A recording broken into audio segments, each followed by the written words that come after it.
Welcome students. इस video में हम बात करेंगे scope and importance of macro economics. Business economics series में इससे पहले हमने वीडियो में बात करी थी मैक्रो इकोनॉमिक्स के बारे में, जिसमें हमने नेचर ऑफ मैक्रो इकोनॉमिक्स को समझा था, माइक्रो इकोनॉमिक्स के लिमिटेशंस को भी समझा था प्रीवियस वीडियोस में। आज हम इस वीडियो में स्कोप एंड इम्पोर्टेंस यानी कि मैक्रो इकोनॉमिक्स से क्या इम्पोर्टेंस है, क्या मैक्रो इकोनॉमिक्स किस किस फील्ड में इम्पोर्टेंट है, मैक्रो इकोनॉमिक्स क्यों माइक्रो इकोनॉमिक्स से बेहतर है, उसके बारे में आज हम बात करेंगे। मैक्रो इकोनॉमिक्स का स्कोप एंड नेचर में जो पहला पॉइंट है वो है understand the working of the economy.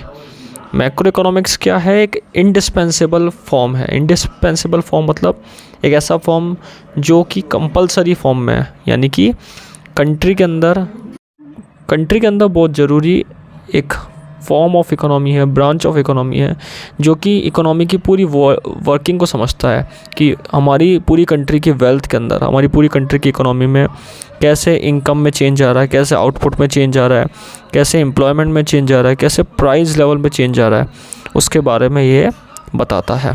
Macro economics का काम क्या है? मैक्रो इकोनॉमिक्स का काम है कि जो इकोनॉमिक प्रॉब्लम है, जैसे टोटल इनकम से रिलेटेड, वर्किंग से रिलेटेड, एम्प्लॉयमेंट से रिलेटेड, आउटपुट से यानी कि प्रोडक्शन से रिलेटेड, प्राइस से रिलेटेड, डिमांड से रिलेटेड, सप्लाई से रिलेटेड, जो कि टोटल फॉर्म में, एग्रीगेट फॉर्म में, उसको यहाँ पे समझने की कोशिश करता है। तो एक सबसे इंपॉर्टेंट मैक्रो इकोनॉमिक्स इसलिए है क्योंकि ये पूरे वर्किंग को समझता है, वर्किंग को एनालाइज करता है। These variable are statistically measurable, thereby facilitating the possibilities of analysing the effects on the functioning of the economy. और ये सारे इसमें जो चेंजेस आते हैं इनकम में, आउटपुट में, एम्प्लॉयमेंट में, जनरल प्राइस लेवल के अंदर, इन सारे वेरिएबल को ये स्टैटिस्टिकली मेजरेबल करता है, स्टैटिस्टिकल मेज़र करता है। ये सारे फंक्शंस को देखता है, ये फैक्ट्स को देखता है, ये पॉसिबिलिटीज़ को देखता है चेंजेस की, कि कितनी पॉसिबिलिटीज़ है चेंजेस आने की इन सब चीज़ों के अंदर। अगर देखा जाए बाकी, ये इकोनॉमिक पॉलिसी को समझने का काम करता है। ये इकोनॉमिक पॉलिसी के अंदर अलग अलग व्यू को देखता है, ये अपना खुद का पॉइंट ऑफ व्यू रखता है। जैसे इकोनॉमिक पॉलिसी यानी कि गवर्नमेंट की पॉलिसी हो गई, बजट पॉलिसी हो गई, और स्पेशली ऐसी इकोनॉमी जो अंडर डेवलप है। अंडर डेवलप यानी कि जो डेवलपिंग से भी नीचे है। तीन कैटेगरी होती है डेवलपमेंट की, डेवलप्ड, डेवलपिंग और अंडर डेवलप। तो अंडर डेवलप सबसे लोएस्ट कैटेगरी होती है। उसके अंदर भी जो क्रिटिकल, इन्यूमरेबल जो नेशनल प्रॉब्लम्स है उनको भी ये देखता है, जैसे कि ज़्यादा पॉपुलेशन आना, इन्फ्लेशन आना, बैलेंस ऑफ पेमेंट, ये सारी चीज़ें इनको देखने का काम करता है। They are problems of overpopulation, बहुत ज़्यादा पॉपुलेशन बढ़ जाना, इन्फ्लेशन बढ़ना, balance of payment.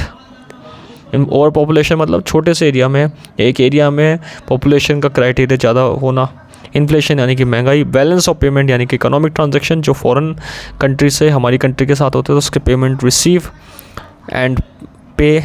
General under production के अंदर क्या क्या यहाँ पे चेंजेस आ रहा है, तो उन सब चीज़ों को ये क्या करता है, एनालाइज करता है मैक्रो इकोनॉमिक्स। तो ये इकोनॉमिक पॉलिसी को भी देखता है और उसको एनालाइज करके नई नई पॉलिसी को इम्प्लीमेंट करता है।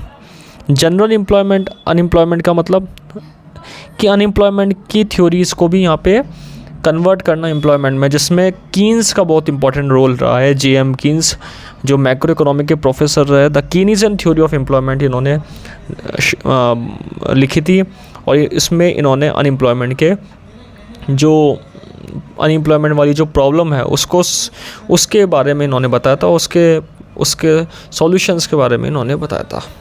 क्या अनएम्प्लॉयमेंट का प्रॉब्लम क्यों आता है, इसका सॉल्यूशन क्या है, कौन कौन सी कंट्रीज़ में इस तरीके से अनएम्प्लॉयमेंट की प्रॉब्लम्स है, उस चीज़ों के बारे में भी इन्होंने बताया है। The general level of employment in an economy depend upon the effective demand. जितनी डिमांड होगी उसके हिसाब से एम्प्लॉयमेंट होगा। जितना ज़्यादा डिमांड होगा उतना एम्प्लॉयमेंट बढ़ेगा, उतना सप्लाई बढ़ेगा। तो इस चीज़ को इन्होंने, कीन्स ने अपनी थ्योरी ऑफ एम्प्लॉयमेंट के अंदर बताया है। तो एक मैक्रो इकोनॉमिक में अनएम्प्लॉयमेंट के बारे में भी बात करी गई है।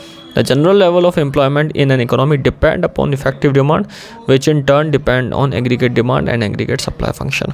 In demand और supply function दोनों के अंदर यहाँ पे देखा गया है।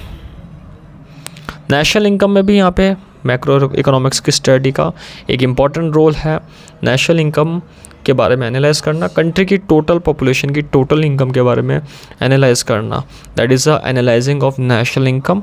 ये मैक्रो इकोनॉमिक्स के अंदर बहुत ही इम्पॉर्टेंट माना गया है कि पूरी कंट्री की ओवरऑल परफॉर्मेंस यानी कि ओवरऑल रिजल्ट को कैलकुलेट करना, जो कि नेशनल इनकम के बेसिस पे एक टर्म लाकर जो नेशनल इनकम के नाम से जाना जाता है उस टर्म को लाकर ये एनालाइज करा जाता है मैक्रो इकोनॉमिक्स के अंदर कि कंट्री की नेशनल इनकम कैसे है और कंट्री की जीडीपी ग्रॉस डोमेस्टिक प्रोडक्ट कितना डेवलप कर रही है और कितना इंक्रीज़ हो रही है।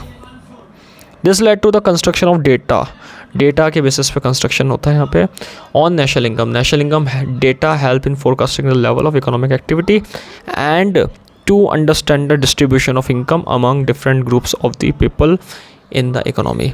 कंट्री के अंदर नेशनल इनकम जो भी डेटा है उसकी फोरकास्टिंग का मेन मोटिव क्या है, ये पता लगाना कि consumption, distribution, production, exchange, finance, ये सारी एक्टिविटी कितनी चल रही है, यानी कि इकोनॉमिक एक्टिविटी कितनी चल रही है।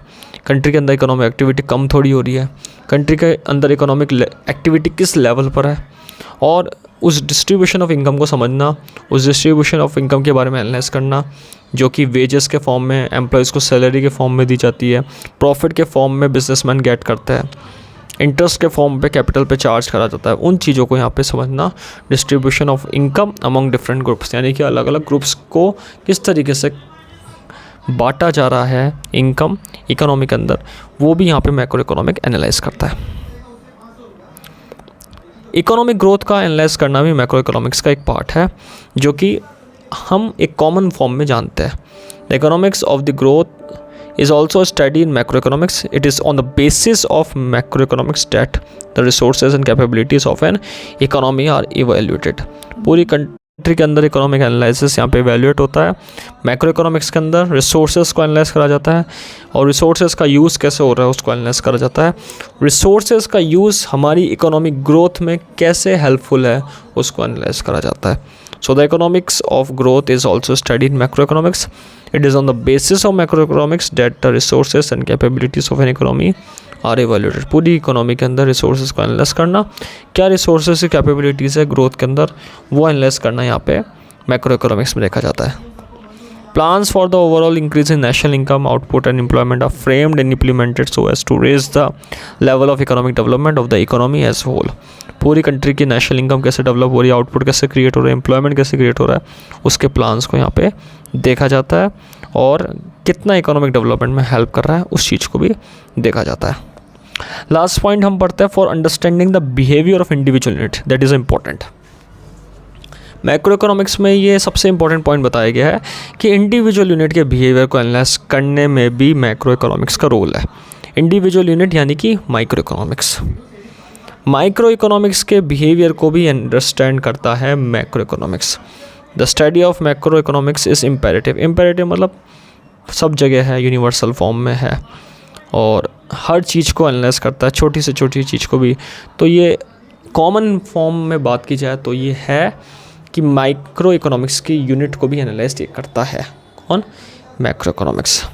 The study of macro economics is imperative. Demand for individual product depend upon aggregate demand in economy. Individual product का जो डिमांड है वो एग्रीगेट डिमांड को अफेक्ट करता है, इसलिए मैक्रो इकोनॉमिक्स का एक मेन फॉर्म ये भी है कि माइक्रो इकोनॉमिक्स के इंडिविजुअलिस्टिक यूनिट्स को एनालाइज करना, जिससे ये पता चल जाए कि एग्रीगेट फॉर्म में किस तरीके से डिमांड अफेक्ट हो रही है। The reasons for increase in cost of a particular firm or industry cannot be analyzed without knowing the average cost condition of the whole economy. पूरी कंट्री के अंदर कॉस्ट के अंदर चेंजेस को एनालाइज करना, पर्टिकुलर फर्म के द्वारा किस तरीके से कॉस्ट चेंज हो रही है इंडिविजुअल यूनिट के द्वारा, इसका भी एक इम्पैक्ट पड़ता है एवरेज कॉस्ट पर। इसलिए average cost condition whole economy की है, मैक्रो इकोनॉमिक की है, तो उसको एनालाइज करने के लिए पर्टिकुलर कॉस्ट को भी एनालाइज करता पड़ता है। इसलिए माइक्रो इकोनॉमिक्स की जो एनालाइज है वो बहुत ज़्यादा इंपॉर्टेंट माना गया है पूरी होल इकोनॉमी में। और मैक्रो इकोनॉमिक्स की स्टडी के बिना इंडिविजुअल यूनिट की स्टडी भी अधूरी रह जाती है, इसको पूरी नहीं मानी जाती। सो दैट इज़ इम्पॉर्टेंट कि मैक्रो इकोनॉमिक्स की एनालाइजिंग यहाँ करी जाए। सो आज हमने बात करी वीडियो में मैक्रो इकोनॉमिक्स के वेरियस इम्पोर्टेंस के बारे में, इसके स्कोप के बारे में। आज हमने मेनली जो मोस्ट इम्पॉर्टेंट पॉइंट है इम्पोर्टेंस के, उनको यहाँ पे कवर करा है और इम्पोर्टेंस ऑफ मैक्रो इकोनॉमिक्स के बारे में समझने की कोशिश करी है। Thank you.